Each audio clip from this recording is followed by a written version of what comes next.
முருகான்னு நினச்சி இப்போ பூஜையெல்லாம் முடிச்சுட்டு வெளியே போங்க.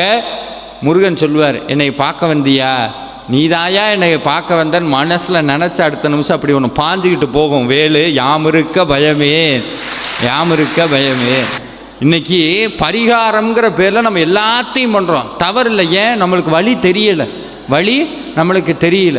இந்த பரிகாரம் பண்ணும்போது ஏன் சென்டர் நிறையா பேர் கேட்பாங்க, நாங்கள் போகாத கோயில் இல்லை, பண்ணாத பூஜை இல்லை, கும்பிடாத தெய்வம் இல்லை, எல்லாம் சொல்கிறோம். ஏன் எனக்கு பரிகாரம் பலிக்கலை அப்படின்னா ஒன்றும் இல்லை.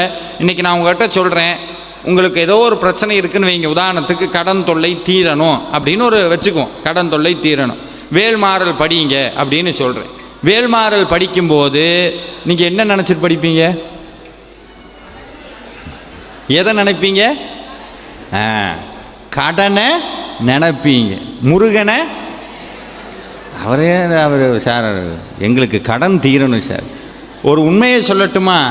பூஜை பண்ணும்போது எதை நினைக்கின்றோமோ அது சாத்தியமாகும். நல்லா கவனிக்கணும். கோயிலுக்கு போகிறோம், எதிர்த்தாப்பில் ஒருத்தன் வரான், ஆகாத ஒருத்தன் வரான், இந்த வந்துட்டான் ஊர் அடித்து உலையில் போடுறவன், இவெல்லாம் சாமி கும்பிட வரான், இவன் சாமி கும்பிட்டு 4 ஆக போதாக்கும், இவெல்லாம் இருந்து நாசமாக போகணும் கேட்டுரும் சாமிக்கு.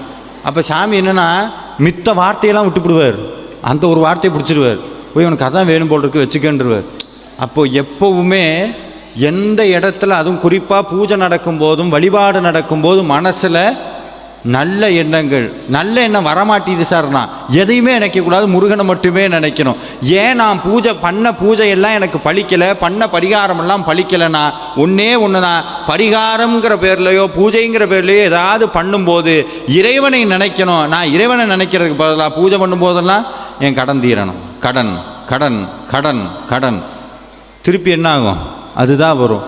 ஒரு உண்மையை மீண்டும் உறக்கச் சொல்லுகிறேன், நீங்கள் அதிகமாக எதை சிந்திக்கின்றீர்களோ, அடிக்கடி மனசில் எது ஓடிக்கிட்டே இருக்கோ அது திருப்ப திருப்ப உங்கள்கிட்ட வந்துக்கிட்டே இருக்கும்.